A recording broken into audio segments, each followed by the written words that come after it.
We're approaching the 2-year mark since Russia invaded Ukraine, and many rallies have been held in Austin in that time.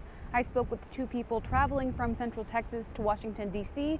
to explain why financial support is so important right now.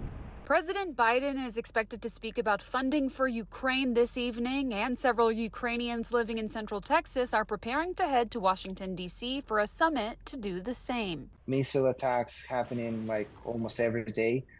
The winter is coming, and we expect even more attacks. Mick Safran lives in San Marcos and is senior vice president of the Ukrainian American Coordinating Council. He's a founding member of the Ukraine Action Summit happening in D.C. We really need to explain our politicians, our representatives, why it's important to fund Ukraine, why it's important to help Ukraine in such a hard time, because Ukrainians fight for freedom.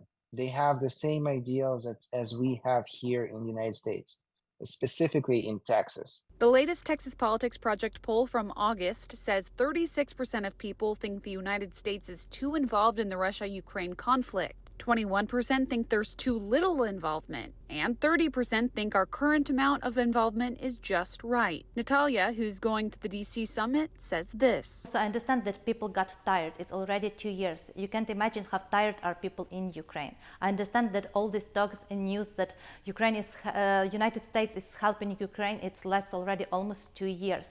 It would be really great if we got larger help. She's hoping their conversations at the summit about military and financial support will lead to action.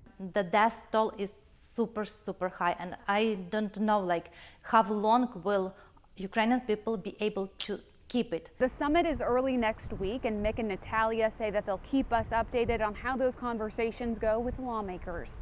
Jessica Taylor, CBS Austin News. Thank you for watching. Please hit the subscribe button and get the latest news by downloading the CBS Austin News app.